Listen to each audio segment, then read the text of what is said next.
지금 대통령께서 입장하고 계십니다. 먼저 국민의례를 하겠습니다. 모두 국기를 향해 주시기 바랍니다. 국기에 대하여 경례.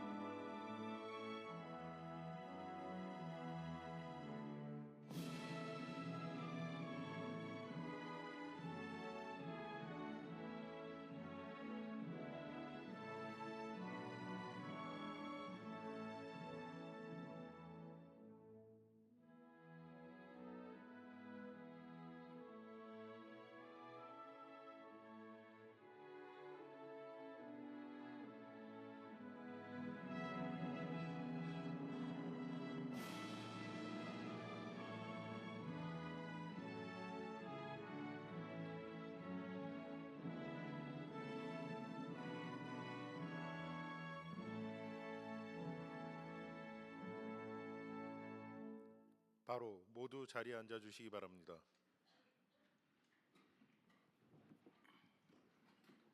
제6회 국무회의입니다. 대통령께서 개선언과 함께 모두 말씀을 하시겠습니다.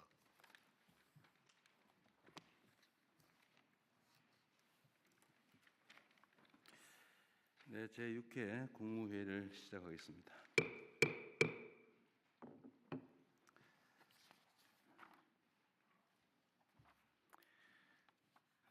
(21년) 만에 국빈 방한한 브라질 룰라 대통령과 양국 관계를 전략적 동반자 관계로 격상하고 구체적 로드맵에도 합의했습니다. 민주주의 위기를 슬기롭게 이겨낸 경험을 공유한 우리 두 나라 국민의 우정과 연대는 앞으로 더욱 굳건해지고 양국 공동의 번영을 위한 든든한 토대가 될 것입니다. 2026년 밀라노 코르티나 동계올림픽이 폐막했습니다. 우리 선수단 모두의 뜨거운 도전은 국민들에게 큰 감동과 자부심을 주었습니다. 스포츠 외교 측면에서도 값진 성과가 있었습니다. 팀 코리아 정신으로 국민에게 뜻깊은 겨울을 안겨주신 우리 선수단과 지원 스태프 여러분에게 감사드립니다. 우리 격려의 박수 한번 부탁드릴까요?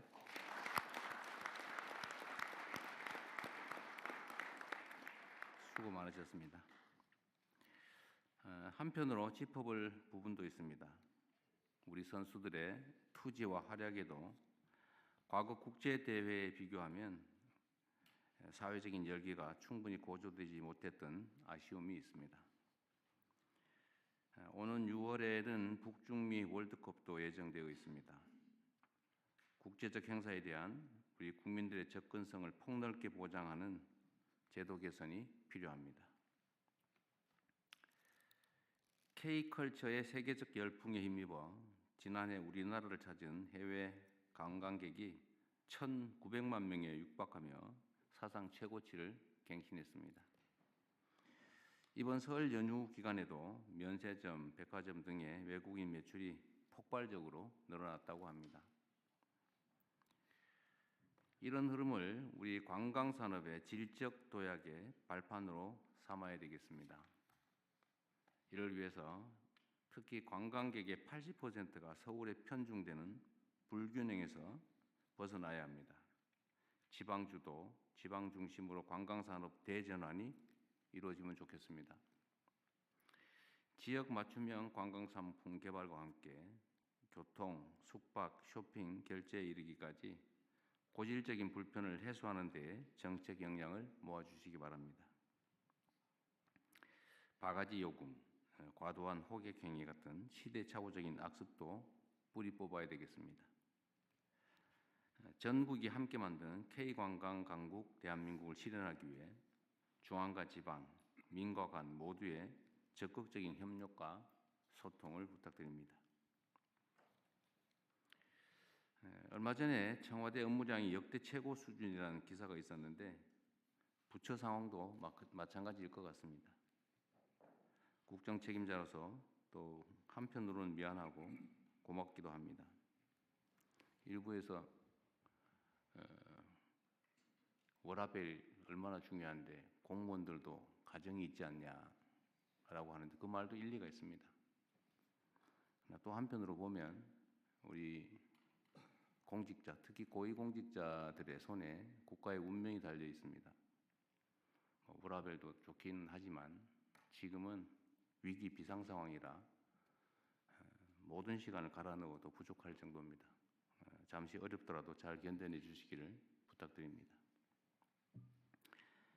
민생의 어려움을 덜기 위해서 신발끈을 더욱 단단하게 조여매야 되겠습니다. 우리 장관님들 또 처장님들, 청장님들 수고가 많으신데 제가 한 가지 부탁 좀 드리려고 합니다. 부처 내에 그 공직자들이 어려움이 좀 있습니다. 그게 뭐냐면 책임이죠. 책임, 문책. 뭐 일을 열심히 하면 꼭 나중에 감사당하거나 수사당하거나 해서 비난을 받고 그렇기 때문에 법에 주어진 일, 관행적으로 해오던 일 외에는 잘 안 하려는 그런 풍토가 생겼습니다. 안타깝지만 현실입니다. 우리가 제도 개선을 통해서 이제 그렇게 하지 않아도 되는 적극적으로 열심히 일하는 공직자들이 존중받는 그런 나라를 만들려고 노력하겠지만 특히 우리 국무위원들께서 신경 써줘야 될 부분이 하나 있습니다. 공직자들은 어쨌든 그런 문책의 두려움 그런 것들이 업무에 제한으로 작용하기 때문에 이걸 좀 덜어줘야 됩니다. 책임이 클수록 그 책임을 확고하게 자기가 지겠다라는 것을 하급자들에게 보여줘야 됩니다. 책임은 내가 진다 라는 걸 분명하게 보여줘야 됩니다. 좀 그렇게 표현도 해주시고요. 제가 개인적인 경험을 하나 말씀을 드리면 보통 공직자들이 기한을 해올 때 어떤 정책 결정 아니면 이걸 할 때 최종안을 만들어 오는 경향이 있어요. 그리고 이제 눈치를 보죠. 아, 우리 장관께서 이렇게 원할 것 같은데 그런데 이렇게 하면 나중에 문제되지 않을까? 내가 나중에 책임져야 되지 않을까? 그런 걱정을 하게 되거든요. 그 걱정을 덜어주는 방법이 하나 있습니다. 지시사항으로 써주세요. 공무원들은 지시사항에 따라서 일한 거는 문책당하지 않거든요. 면책되기 때문에 확실하게 내가 책임진다. 그래서 필요하면 지시사항안을 만들어 와라. 그러면은 내가 지시사항으로 써주겠다. 라고 하고 실제 그렇게 해주세요. 뭐 장관이 지시해서 한 건 문제가 없잖아요. 대신 장관이 책임지는 거죠. 또 예를 들면 어떤 복수의 안이 있을 수 있죠. A안, B안, C안. 그걸 복수로 써오게 한다면 선택하세요. 선택하면 장관의 책임 아닙니까? 단일안을 최종안을 만들어 오라고 하면 스트레스 받으니까 지시사항을 써주거나 아니면 복수안 중에서 최종 책임자가 고르는 거죠. 그러면 실무자는 책임이 없으니까 좀 마음이 편할 겁니다. 이런 방식을 통해서 공직자들이 적극적이고 책임 있는 행정을 유도해 주시면 좋겠어요.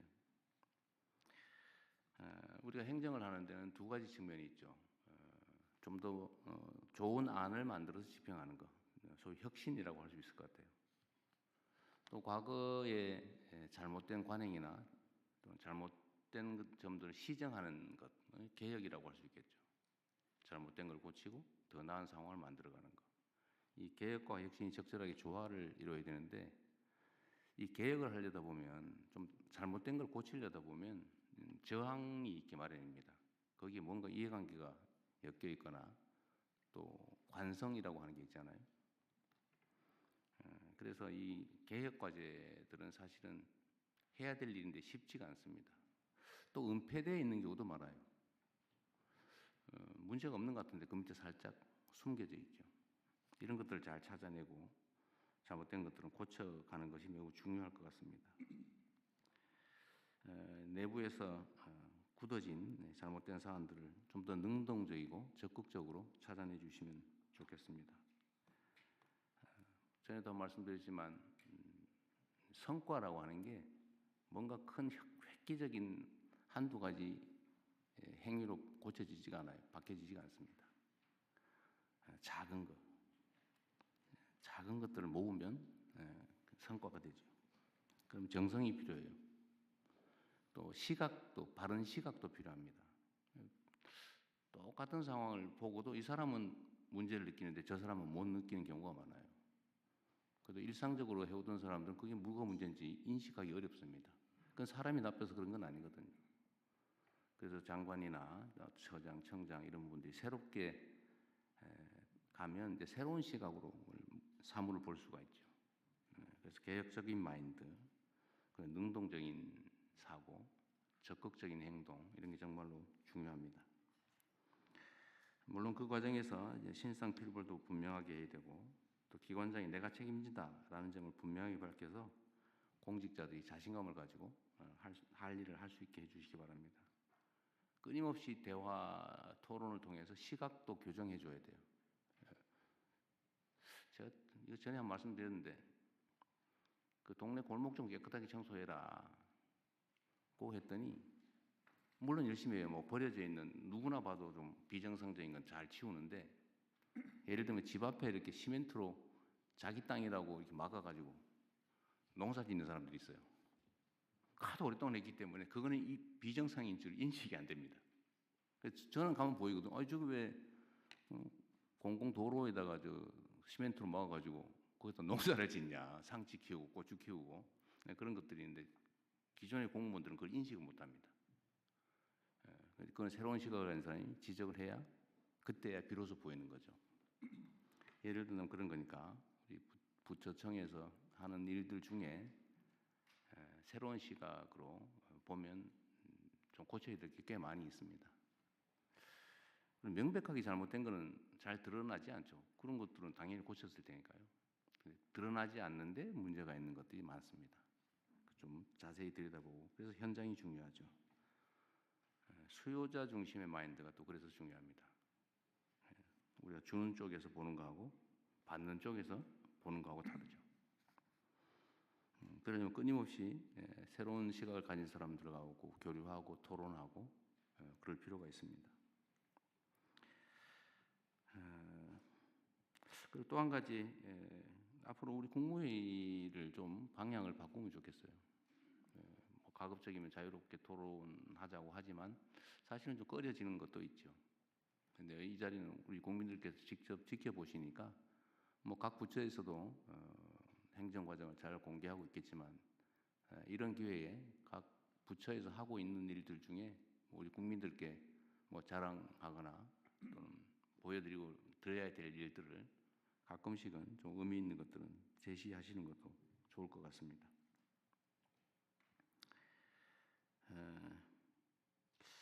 사소한 거긴 한데 제가 이런 것도 좀 가능하면 각 부처에서 좀 관리 찾아주면 좋겠어요. 사람들 속에 섞여서 얘기를 듣다 보면 이런 얘기를 듣게 돼요. 소위 이제 집합 건물 또는 뭐 상가 이런 데 관리비 받잖아요. 관리비. 이게 꽤 오래된 건데 요새 이제 임대료의 제한이 있다 보니까 관리비를 올리는 경우도 있다고 해요. 근데 관리비를 올리면 안 되죠. 관리비라고 하는 것은 관리 비용을 나누는 건데 거기에 무슨 수수료니 뭐 이런 것들을 붙여가지고 바가지를 씌우거나 아니면 수도 요금이 100만 원밖에 안 나오는데 그 10개 그 지분을 가진 사람들한테 그 20만 원씩 받아가지고 200만 원 받은 다음에 100만 원 내고 100만 원 자기가 가지고 이러는 경우도 있습니다. 이게 상당히 많아요. 심지어 관리비 내역 안 보여줘요. 숨겨요. 그래서 이게 말이 안 되잖아요. 이거는 은폐되어 있지만 사실은 범죄 행위에 가깝죠. 기망일, 사기일 수도 있고 뭐 횡령일 수도 있고 하여튼 아주 나쁜 행위이지만 그 일상적으로 관리비 관리비는 더 받을 수도 있어. 옛날부터 그랬어. 이렇게 생각하는 경우가 있잖아요. 예를 들면 이런 거. 이게 사소해 보이긴 하지만 제가 이 얘기하면 아이고 저 대통령이 또 무슨 저런 사소한 일을 가지고 얘기하나 이럴 가능성도 없지는 않지만 그러나 이 문제 이해관계에 있는 사람이 전국적으로 수백만이 될 가능성이 있습니다. 이런 게 다 부조리죠. 이런 것들을 좀 찾아내서 정리해 주시면 좋겠습니다. 필요하면 제도 개혁도 좀 하고요. 여하튼 국무위원 여러분들 포함해서 우리 공직자들이 일이 너무 많아져서 힘들다고 합니다. 뭐 실제 힘들 거예요. 점점 더 힘들어지겠죠.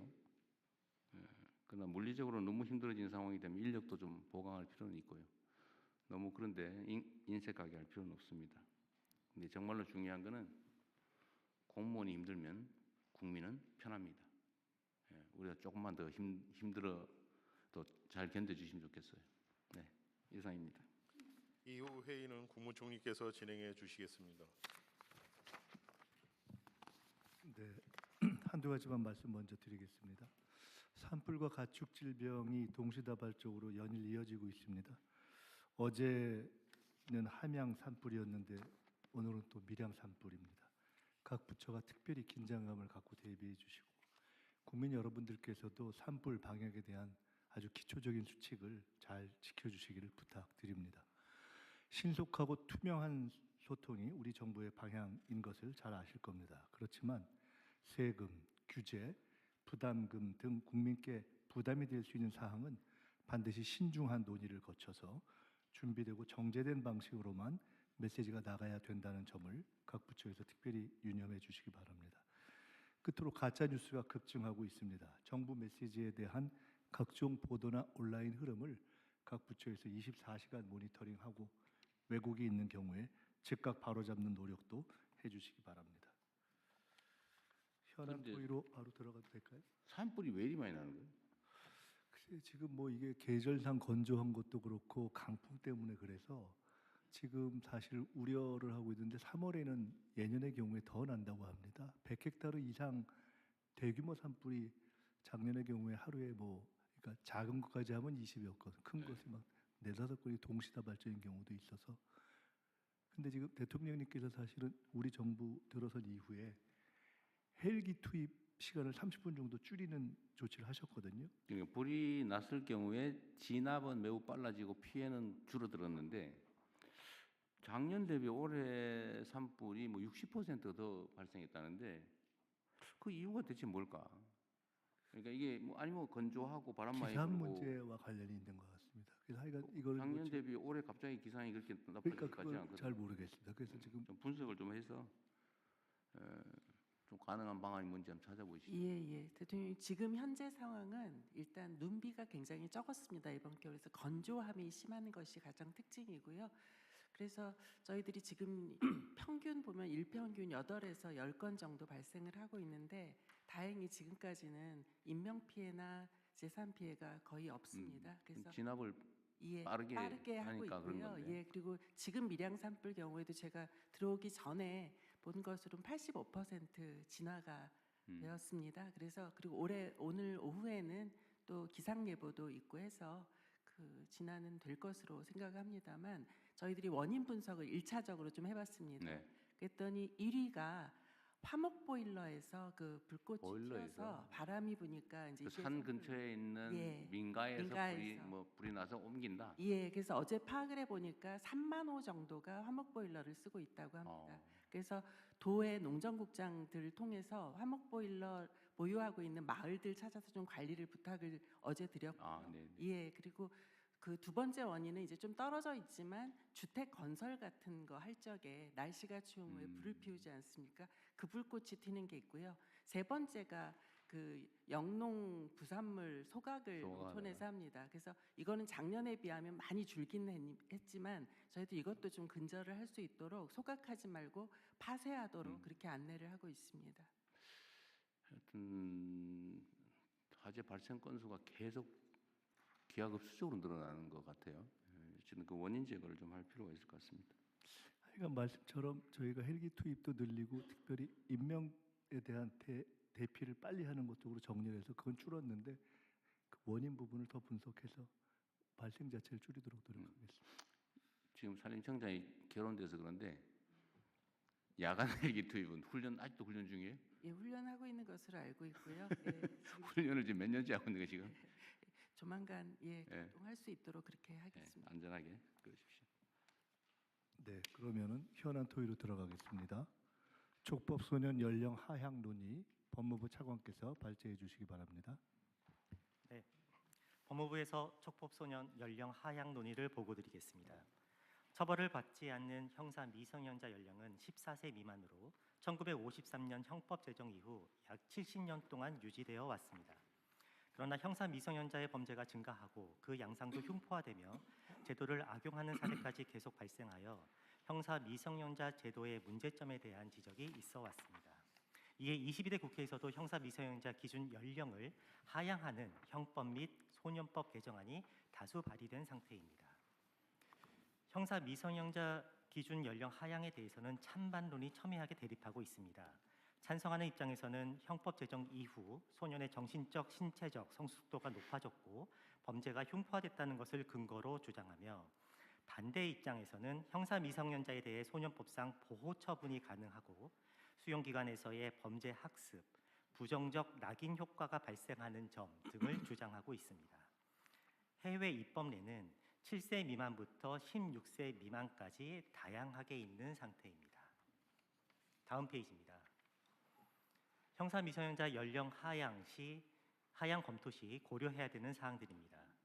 첫 번째로 형사 미성년자 범행의 사건 수가 증가하고 죄질도 악화되고 있습니다. 21년 대비 25년에 형사 미성년자 범행 건수는 11,677건에서 2만 1,000여 건으로 약 80% 증가했고 같은 기간 성폭력 범행 건수는 398건에서 739건으로 85%가 증가했습니다.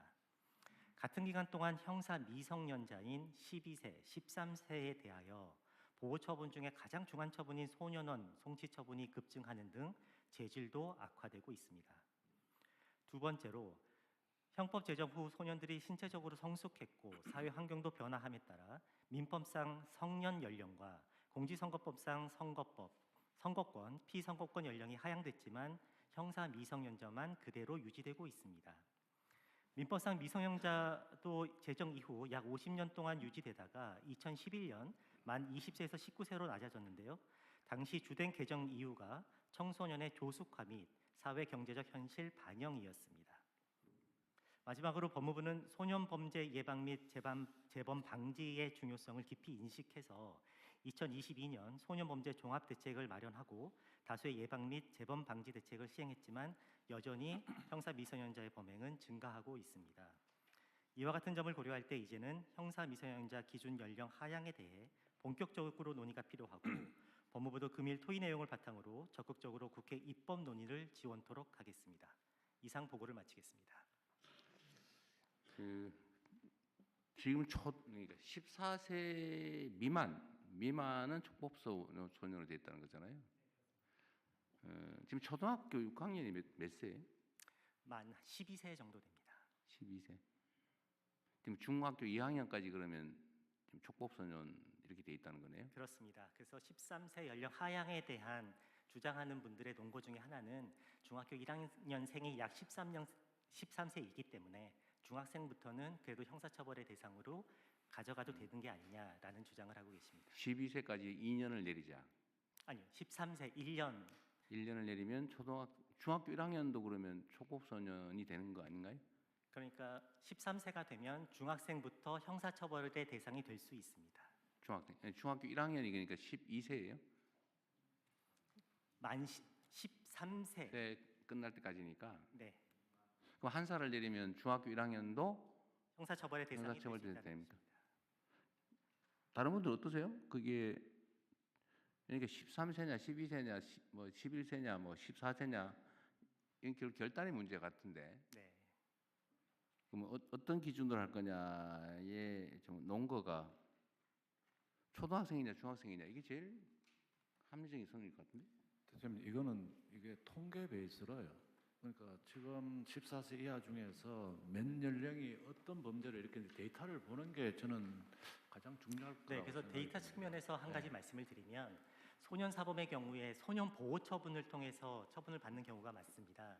10세부터 19세까지 연령별 보호 처분 대상자를 분석을 해보면 14세, 15세, 16세, 14세 이상들이 약 15% 내외, 각 연령대가 15% 내용 여지를 지금 차지하고 있는데요. 13세도 그와 비슷한 15%대의 비중을 차지하고 있고요. 다만 만 12세로 내려가면 약 5% 정도의 비중을 차지하고 있어서 약 한 살 차이에서 약 3배 가량의 비율 차이를 보이고 있습니다. 이게 그런 것도 있을 것 같아요. 중학생일 때하고 초등학생일 때 마인드가 다를 것 같아요. 당사자들의 중학생이면 약간 뭔가 새로운 세계에 새로운 사람이 된 느낌이 들 수도 있죠. 환경도 다르죠. 마인드와 환경이 다르죠. 국제적인 상황을 좀 살펴봤습니다. 그랬더니 OECD 회원국들은 12세부터 14세 정도, 그리고 각각 다 다릅니다. 그게 한 가지고, 최근에 각 나라들이 조금씩 늦추는, 그러니까 연령을 낮추는 추세에 있습니다. 그런데 한 가지 특이할 만한 것은 낮추더라도 꼭 그 형량으로만 다루려고 하지 않고 꼭 함께 그 선도, 보호, 복지 이런 것들을 함께 해서 해나가려고 하는 것이 눈에 띄었습니다. 그 선도 조치는 소년범에 대해서는 제일 중요하게 어쨌든 하고는 있는 거죠. 네, 그렇습니다. 현실적으로 어떤지는 약간 차치하고. 네. 근데 이게 결국은 뭐 누가 하더라도 결국은 감론을 막 갈 수밖에 없는데 결단을 해야 될 것 같은데요. 대통령님, 네. 저 성평등 가족부 장관입니다. 지난번 업무보고 때 안 그래도 촉법소년 연령 하향에 관한 그 논의가 있어서 사실은 전 법무부에서 관련해서 저희가 함께 좀 논의할 수 있는 기회가 있지 않을까 싶었는데 네. 좀 늦게 저희가 토의 자료를 받아서 좀 준비가 늦었습니다만, 사실 지난 업무보고 이후에 저희가 청소년과 소년 사건 전문가들과 1차 간담회를 가진 바 있습니다. 지난 22년 문재인 22년에도 촉법소년 연령 하향 논의 이후에 사회적으로 잠시 논의가 진행이 되다가 중단된 바 있습니다. 그래서 제가 살펴봤던 지난 3년 동안 윤석열 정부에서 사실상 청소년들이 그 당시에 정부 정책에 대한 어떤 반대 입장을 표현했다고 하는 이유 등으로 과거 3년 동안 청소년 정책이 사실상 실종됐던 것으로 전문가들에게 확인했습니다. 사실 성평등가족부가 성평등가족 청소년부로 이름을 개명하자는 안이 여러 건 발의될 정도로 저희가 청소년 정책에 대한 총괄 부처입니다. 그런데 촉법소년 연령 하향과 관련해서 저희가 그동안 적극적으로 대처하지 못했다는 점에 대해서 담당 부처장으로서 굉장히 죄송하다는 말씀을 드리고, 제가 최근에 관련 자료를 찾다 보니까 특히 소년 사건 관련해서 그 아이 실패는 사회 실패라고는 이야기가 있습니다. 저희가 과연 우리가 이 연령 하향 문제를 이 자리에서 결정함에 있어서 사회 실패를 인정하기 위해 과연 우리가 아이를 정말 우리 사회가 소년들에게 안전하고 행복한 사회라고 하는 비전을 보여줬는지, 먼저 우리가 최선을 다했는지 저희가 먼저 점검해 봐야 된다는 생각을 했습니다. 그래서 저는 이 하향 논의 오늘 토의 이후에 한 상반기에 국민 공론화장을 통해서 전문가와 또 소년 사건 재판을 담당했던 재판 담당자들, 그리고 또 보호 관찰소에 계신 분들, 여러 전문직에 있는 분들과 함께 저희가 심도 깊은 논의장이 열려야 되지 않을까 그런 생각이 듭니다. 제가 법무부에서 준비해 주셨던 안에 대해서 갑론을박하고 싶지는 않지만, 실제로 소년 범죄 예방 및 재범 방지 대책의 실효성으로 여기다 제안해 주셨던 내용 중에 보면은 법무부 소년범죄 종합대책 추진 내역 추진과 12개 중에 예방과 관련된 건 단 한 건이었습니다.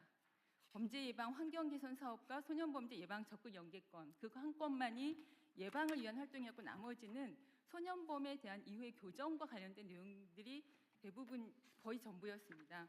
그나마 범죄 예방과 관련된 부분도 22년 3월부터 12월에 단년도 사업으로 환경 개선 사업만 하셨을 뿐이어서 저는 이 부분에 대해서 저희가 다시 한번 점검할 필요가 있지 않을까 그런 생각이 듭니다.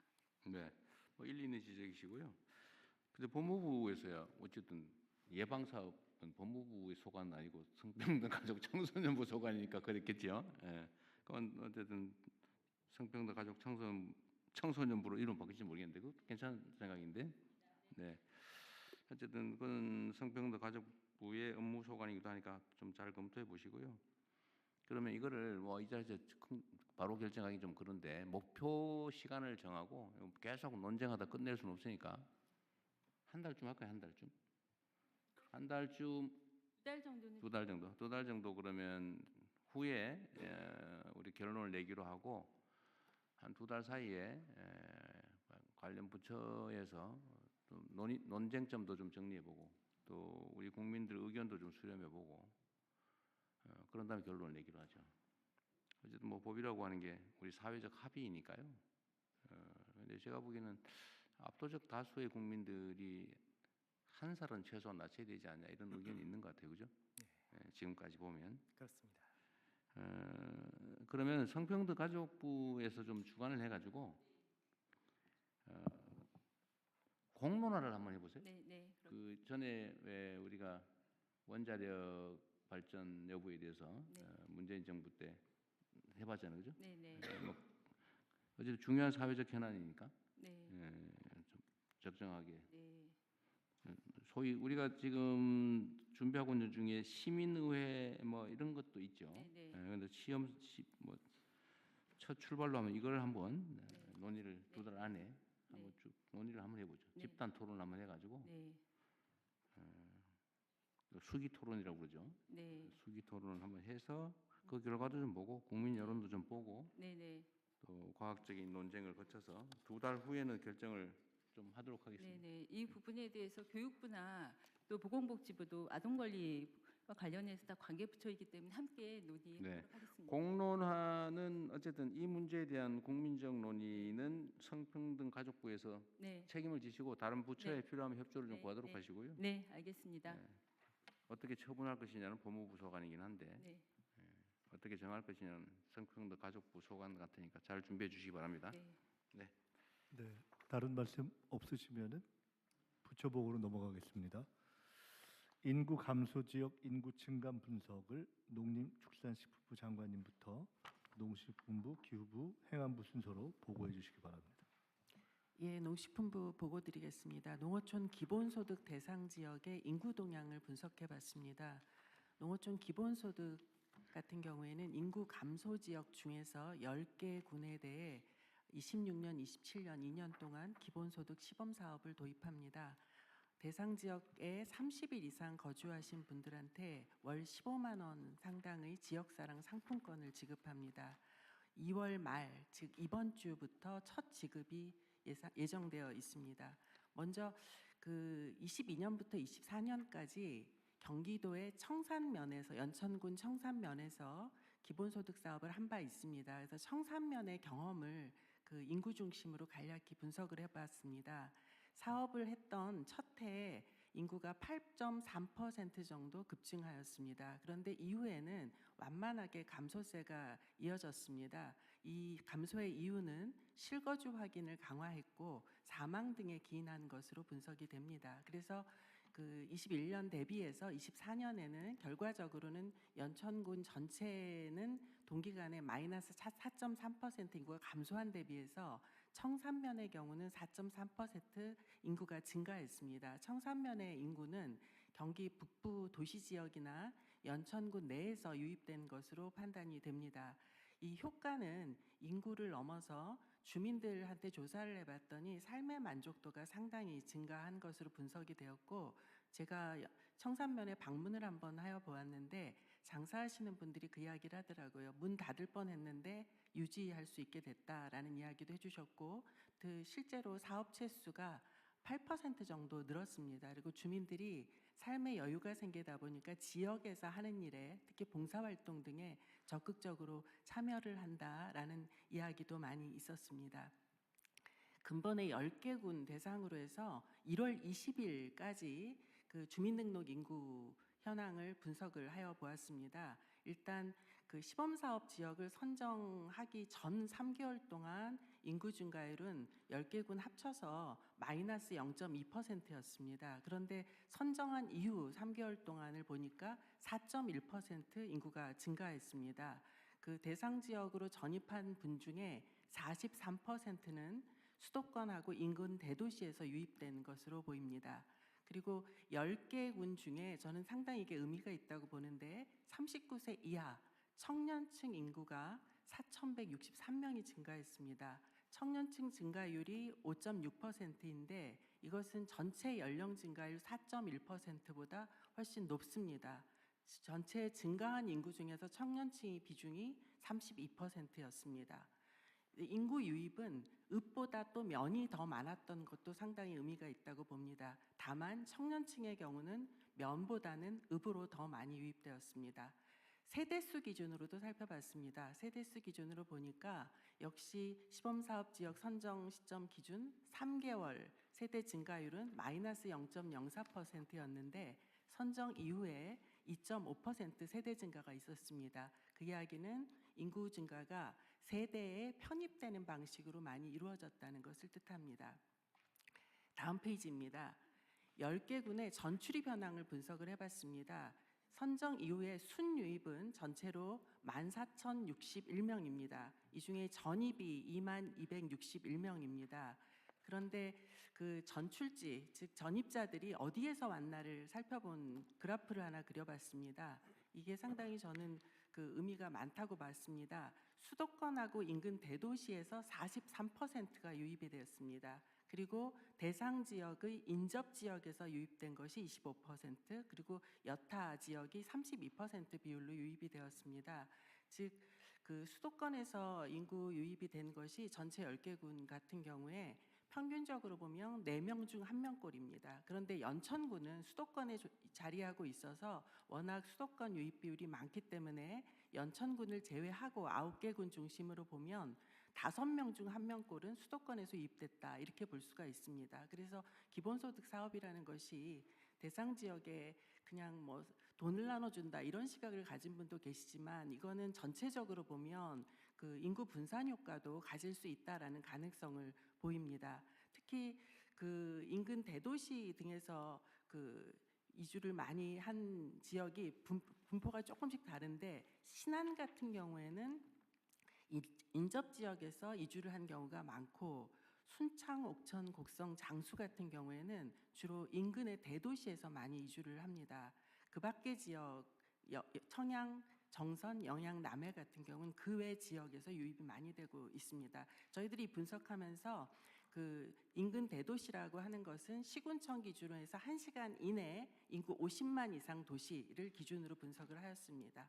전입된 사유도 흥미가 있습니다. 최근에 10년간 전국에서 전입 사유를 조사를 해보면 주택이 차지하는 비중이 가장 높습니다. 38% 됩니다. 그런데 시범지역 10개 군 같은 경우에는 왜 이주했느냐라는 질문에 대해서 37%가 가족 그리고 직업의 순서로 선택을 하였습니다. 이야기는 가족이라는 것은 이제 세대 편입을 어느 정도 나타낸다고 볼 수 있고 직업 같은 경우에는 조심스럽지만 청년층 비중이 높고 직업을 선택한 걸로 봐서 창업이나 취업 등이 이루어질 가능성이 상당히 있다고 봅니다. 다만 지금 주민등록 통계상에는 이걸 명확히 규명할 수가 없기 때문에 저희가 이후에는 구체적인 설문조사를 진행하겠습니다.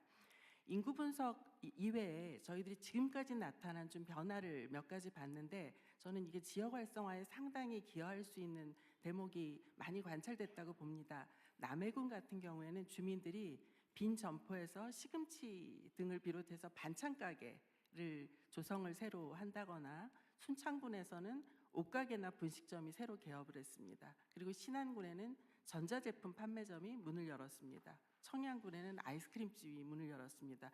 이런 방식으로 굉장히 지역의 어떤 활력 이런 것들을 새롭게 기대하는 그런 활동들이 많이 나타나고 있습니다. 이후 계획입니다. 저희들은 이 10개 기본소득 대상 지역 중심으로 해서 청년들이 창업할 수 있도록 좀 이 부분에 대해서 홍보를 많이 하려고 하고, 지역에서 활동하는 사회연대 경제 조직이 이동장터나 천원택시 등과 같은 이 지역에 맞는 사업들을 좀 할 수 있도록 집중적으로 지원하려고 합니다. 그리고 우수한 모델의 경우에는 적극적으로 발굴하고 그것을 다른 지역에도 확산될 수 있도록 홍보하려고 합니다. 그 동시에 위장전이 걱정하시는 분들이 많기 때문에 이 부분들에 대해서는 주민들하고 함께 관리를 철저히 하도록 하겠습니다. 그리고 본사업화하기 위해서 저희들이 입법 준비하는 것 이외에도 경제인문사회연구회와 함께 그 시범 사업을 한 지역과 안 한 지역, 그리고 그 유사한 지역 간의 어떤 비교, 그리고 이전과 이후 이런 방식으로 해서 다양한 분야의 평가를 추진을 동시에 하도록 하겠습니다. 이상입니다. 제일 재밌네요. 일단은 몇 가지만 질문 한번 해보고.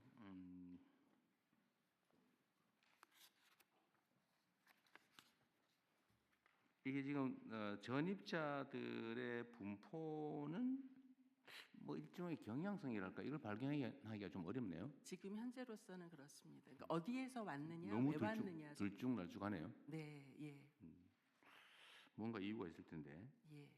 그다음에 남해, 영양, 청량 이런 데는 기타가 무려 50, 70 이런다는데 기타 내용을 분석해 볼 네. 필요가 있겠는데. 예. 기타가 75%. 예. 이게 뭘까 대체? 예, 그 부분을 조금 더 구체적으로 저희들이 네. 분석을 이후에 하겠습니다. 질문 방식에 문제가 있을 수도 있죠. 어쨌든 취창업이 꽤 있다. 근데 그 중에 예를 들면 이 마을 단위로, 군 단위로 지금 전입하는 경우에 이제 결국 먹고 사는 문제가 중요하잖아요. 근데 그 중에 먹고 사는 수단 중에 제일 큰 게 지금으로서는 태양광 발전 아닌가요? 농사로는 일반 그냥 농사보다는 그게 몇 배의 소득이 있다는 거 아닙니까? 여러 가지를 해야 될 듯합니다. 그러니까요. 그 환경부 장관님, 아무래도 농사소득보다는 태양광 소득이 그건 뭐 몇 배씩 네, 되죠? 훨씬 높습니다. 근데 아직도 그게 충분히 홍보되거나 지원되지 않아서 네, 저 같아도 예를 들면 지방에 예를 들어서 지금 텅텅 비어 있는데 골짜기 이런 데는 밭들도 다 묻고, 근데 거기를 어떻게든지 제도적으로 뭐 보완 방법을 찾아서 소위 묵밭이나 이런 공공 도로, 제가 맨날 얘기하는데 그 오솔길 도로, 작은 하천 위 뭐 이런 데는 태양광 발전해서 팔면 웬만한 농사 지어서 수도권에서 뭐 직장 없어서 고생하는 것보다 훨씬 나을 것 같거든요. 네. 환경도 좋고. 그리고 최근에는 농사도 아이디어가 어떤가에 따라서 그렇죠. 굉장한 소득을 올릴 수도 있습니다. 근데 그게 이제 충분히 홍보도 안 되고 아직도 뭐 확신이 안 서니까 그럴 텐데, 저 최저임금 자리도 못 찾아서 막 헤매는 것보다는 훨씬 나을 것 같아요. 네.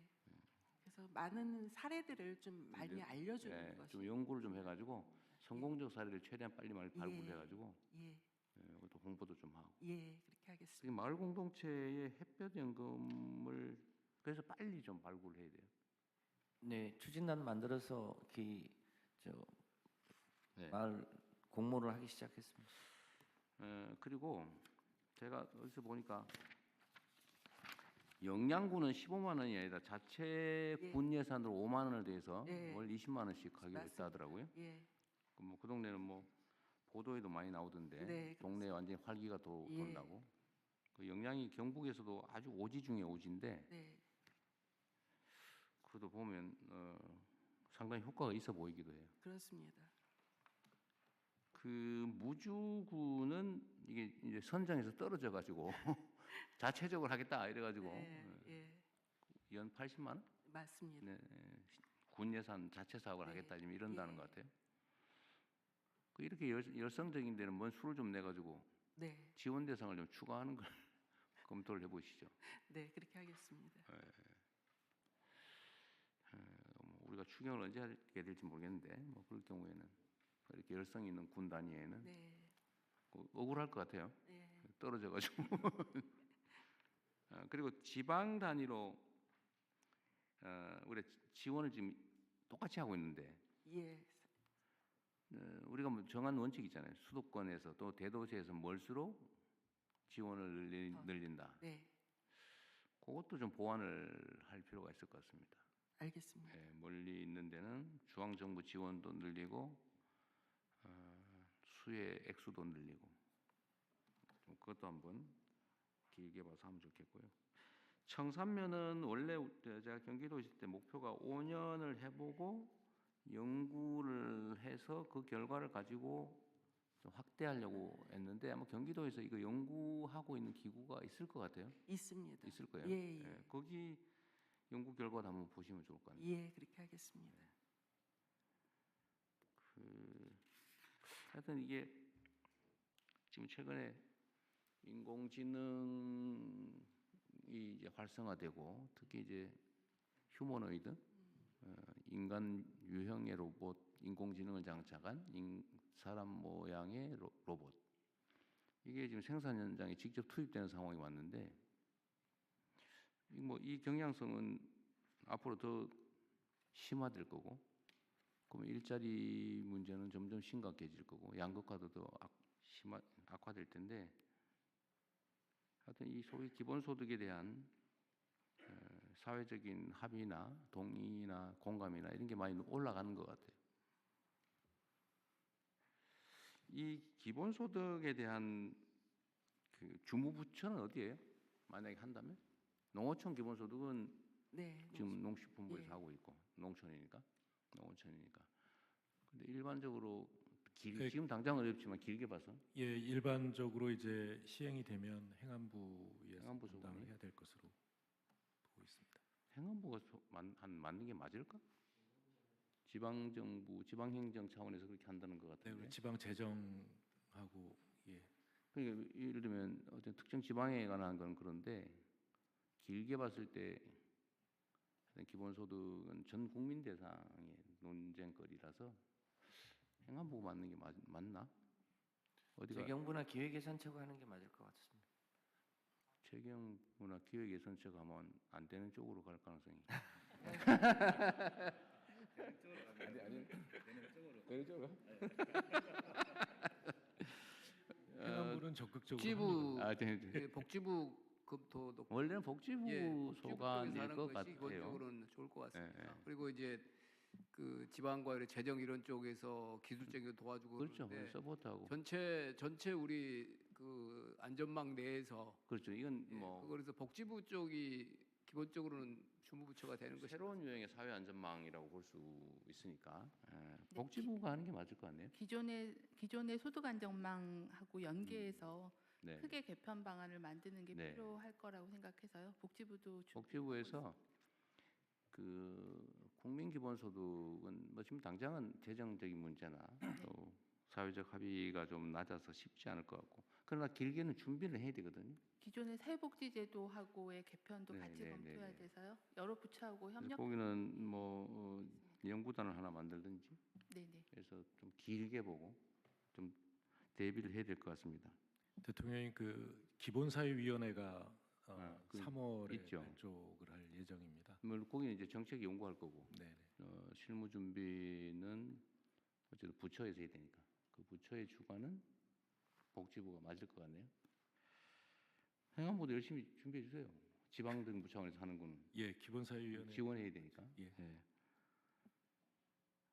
그리고 아직 약간 섣부리긴 한데 이 농어촌 기본소득은 뭐 아직은 시행한 지 몇 달 안 돼서 초기이긴 하지만 예측컨대는 상당한 효과가 있을 거고 또 확대해야 되고 시스템으로 좀 갖춰야 되는데 지금 이제 시범은 2년 한다고 지금 얘기한 거예요.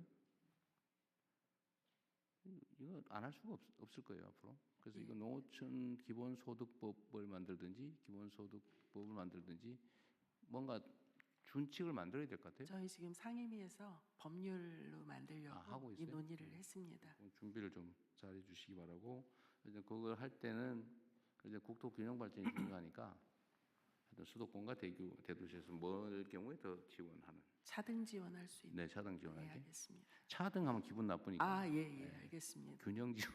균형 지원할 수 있도록 하겠습니다. 다른 분들 의견 있으면 말씀하십시오. 기본소득은 대통령님이 말씀하십시오.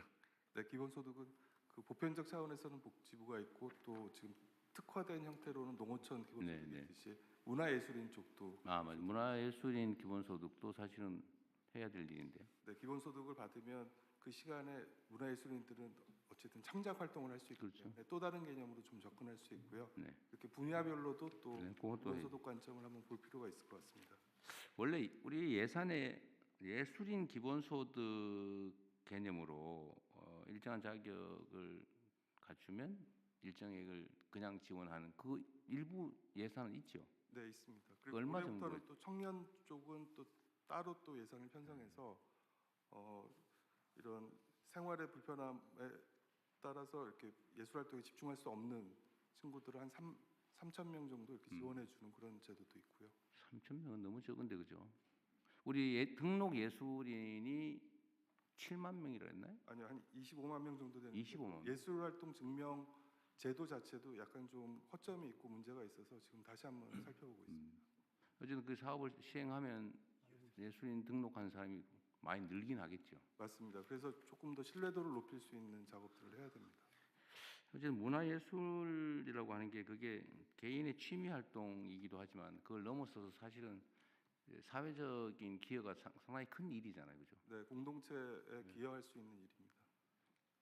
그리고 이게 그런 면이 있는 거죠. 예를 들면 이게 수익을 위한 일, 예를 들면 이익을 얻기 위한, 수입을 얻기 위한 일을 하고 자기 성취를 위한 일, 그게 사회적으로 필요한 일인 경우, 이 경우에는 사실은 사회적 지원이 필요하죠. 그게 이제 문화예술인 기본소득 같은 거에 해당이 될 것 같습니다. 네, 맞습니다. 전에는 제가 이런 얘기하면 좀 미쳤다, 뭐 이런 소리 많이 들었는데 요새는 이런 얘기해도 별로 그런 소리 안 하더라고요. 많이 세상이 변한 것 같습니다. 네, 그렇게 지금 몇 가지 시범적으로 하고 있는 제도들이 성과를 거두고 있기 때문에 조금씩 일상적으로 이제 받아들여지고 있는. 네, 문화예술 분야는 제가 자주 얘기하는데 이게 지금 토대가 좀 막 붕괴되고 있는 느낌이 들어요. 그리고 또 문화체육관광부에서 각별히 좀 더 관심 갖고 주력해야 될 것 같습니다. 네. 좀 아래가 썩으면 큰일 나잖아요. 지금 위험한 상태죠. 네, 준비하도록 하겠습니다. 요 같은 주제로 지금 기후부하고 행안부 보고까지가 또 있습니다. 또 있어요? 네, 네. 그래서 잠깐만요. 기후부 넘어가기 전에 행안부 가죠. 장관님, 농림부장 한 가지만 말씀드릴게요. 이거 지금 보면 짧은 기간의 경험으로 총괄해 보면 인구가 한 4% 정도 늘은 것 같다. 예. 그런데 그 중에 25%가 수도권에서 온 것 같고 75%는 인근 대도시 또는 인근 지역이다. 인근 지역 또는 인근 대도시에 오는 것을 꼭 나쁘다고 하거나 의미가 나 효과가 적다고 말할 수는 없으나 없습니다. 네. 그러나 크게 보면은 수도권으로부터의 이전 효과를 높여가는 것이 맞을 가능성이 있죠. 왜냐하면 인근 대도시나 인근 지역 자체도 경우에 따라서는 줄거나 정체되어 있는 지역일 가능성이 있기 때문에 그래서 그것을 어떻게 높일 건가를 좀 검토하시고 그거를 높이면서 할 일을 만들어주는 방향으로 가야 되고 우리가 수도권에서 멀수록 배려한다는 원칙을 지킨다면 원격 이전을 더 배려하는 것도 사실은 고민을 좀 해봐야 될 대목 아닌가 싶어서 서울서 간 사람 더 지원해 준다. 이거 고민을 그것도 고민해볼 가능성이 있어요. 그래서 왜냐하면 정책의 근본 목표는 수도권에서 지방으로 옮기는 건데 바로 옆 동네에서 조금 어려운 사람을 옮긴다. 그러니까 그것도 의미는 있지만 조금 한번 지방의 대도시에서 시군으로, 시군의 읍에서 면으로 이것도 대단히 그건 중요한 의미가 흐름이에요. 있죠. 의미가 있죠. 그래서 제가 의미는 있다고 말씀드렸죠. 의미가 있는 걸 조금 더 강조해 보시면 좋을 것 같고요. 기후부하고 행안부 이어서 말씀 주십시오. 네. 아니요, 아까 행안부 장관 하실 얘기 있다고 그러는데. 행안부가 기후부 다음에 있어요. 네, 그러십시오. 네, 기후 장관입니다. 햇빛 연금을 가장 적극적으로 하고 있는 신안군의 인구 증감 사례에 대해서 보고드리도록 하겠습니다. 이거 기후부라고 하면 에너지 관련된 분들이 기후 에너지 환경부에서 보고드리겠습니다. 기예부.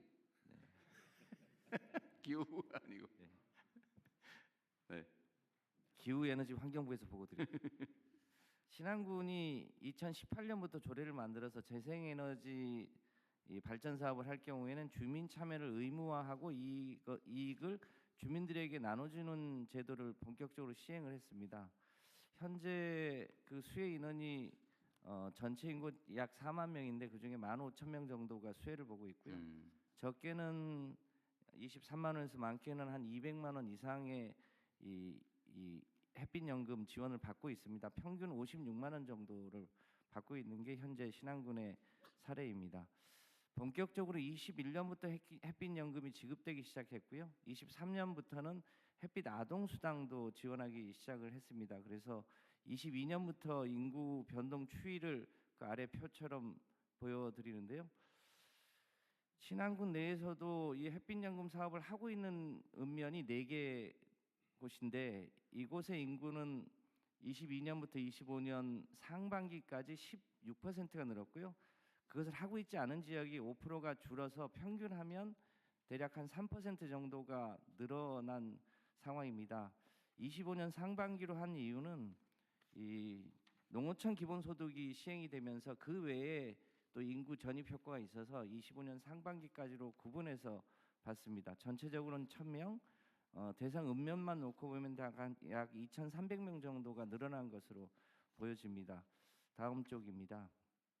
잘 아시겠지만 농어촌은 사망 인구가 워낙 많은데 그 사망 인구까지를 고려해 본다면 햇빛 연금 조례로 인한 인구 증가는 굉장히 뚜렷해 보입니다. 특히 40세 이하는 전입한 날로부터 이제 참여 자격을 주고요. 또 50세까지는 전입 신고한 날로부터 50%, 1년 후부터 100%를 주고 50세 이후는 2년이 지난 이후부터 이 소득을 줄 수 있도록 그렇게 설계되어 있어서 청년층의 인구 유입이 비교적 높은 편입니다. 전체적으로 보면 이것도 비슷한데요. 대개 전라권에서 70에서 79% 정도가 유입이 되고 수도권의 유입 인구는 17% 정도에 머무르고 있는 상황입니다.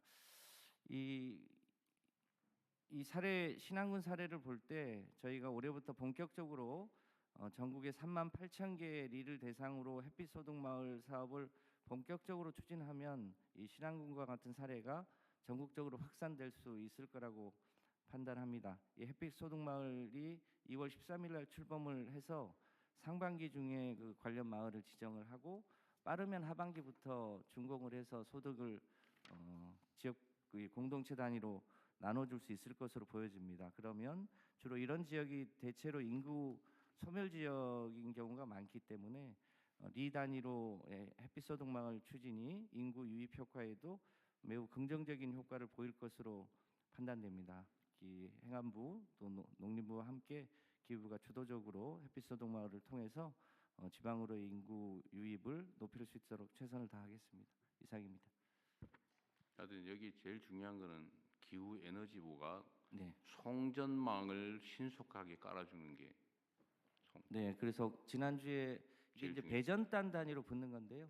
기존에는 대규모 화력 발전, 대규모 원전 이런 쪽에서 일방적으로 송전하고 배전하는 방식이었는데요. 지금은 배전단 단위에서 주로 태양광이 달라붙습니다. 그래서 송전 방식이 근본적으로 변화해야 되고요. 그런 것은 이제 그 배전단 단위 ESS를 중간중간에 붙이면 기존의 대규모 송전망을 깔지 않더라도 햇빛소득마을을 붙일 수 있습니다. 네. 그래서 그런 방식으로 전환하면 실제로 성과를 많이 내야 된다고 말이죠. 이게 지금 어쨌든 전남 쪽은 추가의 발전 허가를 내줄 수 없는 상황이라는 거잖아요.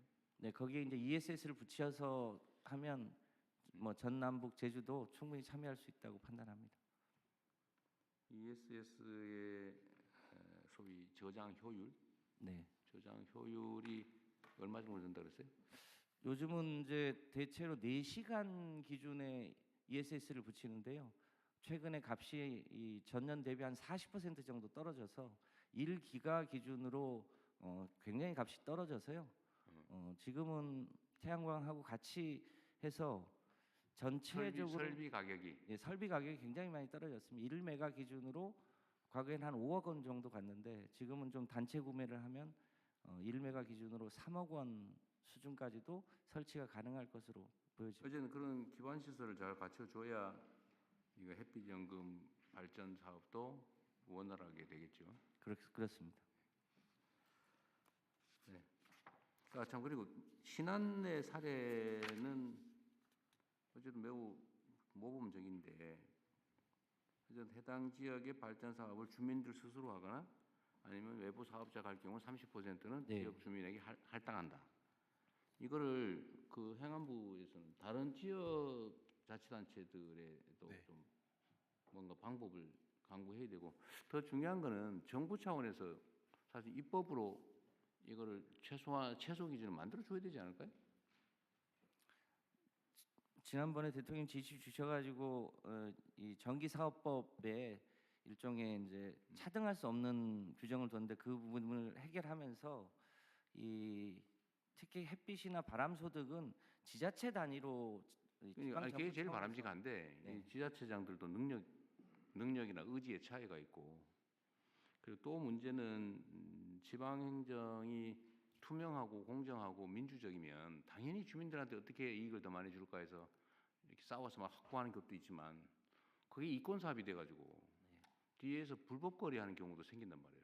그 법무부에서도 이거 잘 봐야 돼요. 지방 부패 사례들을 잘 찾아내가지고 엄정하게 단죄를 해야 되는데, 하여튼 이게 이권 사업이기 때문에 지방에 맡기는 게 바람직하지만 확실치는 않아서 정부 차원의 일정한 뭐 지침이든 아니면 강제 규정이든 강제 규정을 만들기 어려우면 뭐 지침이라도 만들어서 그건 할 수 있잖아요. 예, 그 관련해서는 저희 행안부에서 마을 공동체법이 지금 저 상임위 계류 중입니다. 아, 그래요? 이걸 통해서 이 사업이 마을 공동체에 활용되도록 하도록 이렇게. 네. 그러니까 그 법으로 만드는 게 어쨌든 논쟁도 있을 거고 시간도 걸릴 텐데 그 전에라도 뭐 행안부 지침으로 네네.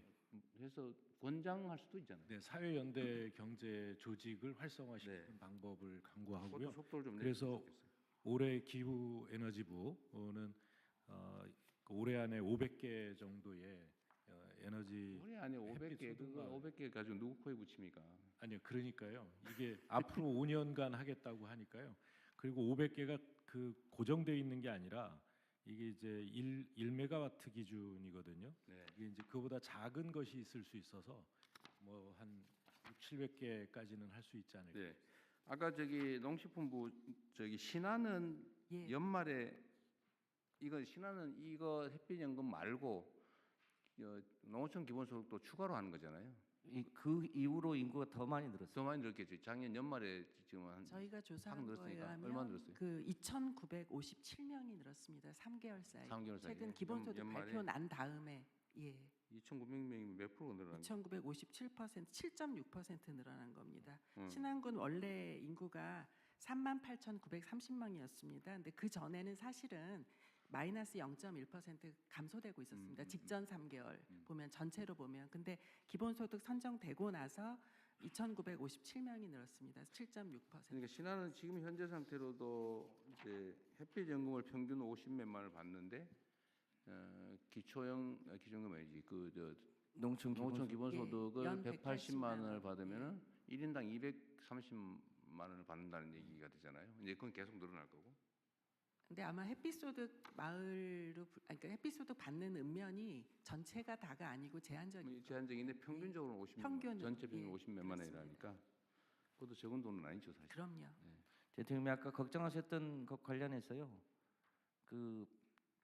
이 결국은 햇볕소득 마을은 한전이 송전망에 붙여주는 게 있어야 그게 가능합니다. 근데 기존에는 어떻게 했냐면 먼저 신청하는 사람에게 우선권을 줬는데 앞으로는 이거는 대규모 송전은 그게 가능한데요. 원전이나 화력이니까요. 이 햇빛소득은 우선 신청한다고 그것이 가장 효과적이라는 법이 없어서 일단 신청을 받고 신청받은 범위 내에서 여러 가지 요소들을 감안해서 그 접속을 해주는 걸로 한전의 접속 이 지침을 바꿀 예정으로.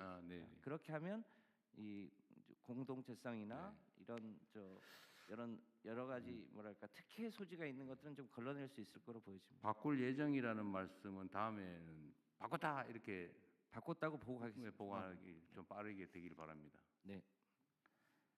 그리고 어쨌든 그 순위를 정할 때도 당연히 주민 공동체 우선, 또 주민 우선, 그다음에 사업자. 네. 대규모라면 그건 별도의 정책 판단의 문제고, 아주 소규모 발전의 경우 그렇게 하는 게 맞겠죠, 그죠? 네, 그렇게 하겠습니다. 그리고 예를 들면 똑같은 조건이다, 민간 사업자다라고 할 경우에도 마을 주민 지분이 있는 거 우선. 네. 뭐 이렇게 어쨌든 기본적인 방향을 잘 감안해야 될 것 같아요. 네, 그렇게 지침을 바꿔서 보고드리겠습니다. 네, 네. 네, 행안부에서 추가 보고 드리겠습니다. 그 인구 감소 지역의 인구 증감 분석 결과입니다. 분석 배경 먼저 설명드리겠습니다. 지방 소멸 대응 정책이 본격 추진된 것이 2021년이고요.